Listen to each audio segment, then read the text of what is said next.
ನ್ಯೂಸ್ಗೆ ಸ್ವಾಗತ. ನಾನು ಪ್ರಜ್ಞಶ್ರೀ ಕುಲಾಲ್. ಚಲಿಸುತ್ತಿದ್ದ ಕಾರ್ನಲ್ಲಿ ಯುವಕರ ತಂಡವೊಂದು ಪುಂಡಾಟ ಮೆರೆದ ಘಟನೆ ಸುಳ್ಯ ತಾಲೂಕಿನಲ್ಲಿ ನಡೆದಿದೆ.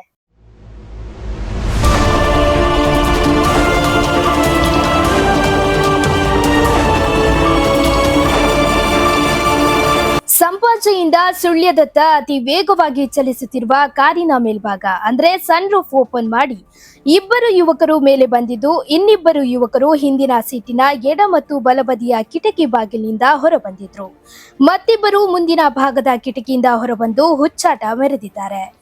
ಯುವಕರು ಕಾರ್ನಲ್ಲಿ ಈ ರೀತಿಯಾಗಿ ಹುಚ್ಚಾಟ ಮೆರೆದ ದೃಶ್ಯವನ್ನ ಹಿಂದಿನ ಕಾರ್ನಲ್ಲಿ ಬರುತ್ತಿರುವವರು ಚಿತ್ರೀಕರಿಸಿಕೊಂಡಿದ್ದು, ಇದೀಗ ಈ ವಿಡಿಯೋ ವೈರಲ್ ಆಗಿದೆ.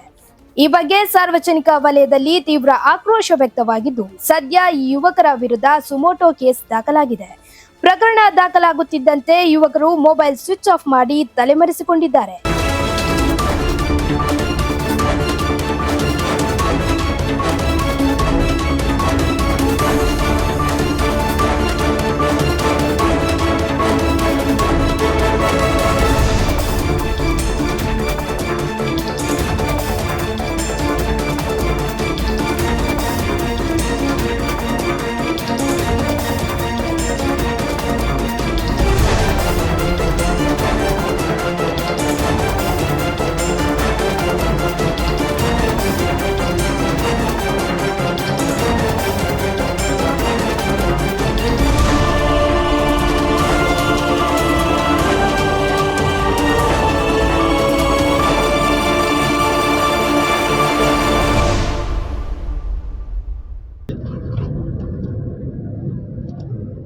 ಎಲ್ಲಿ ಸಿಗ್ತದೆ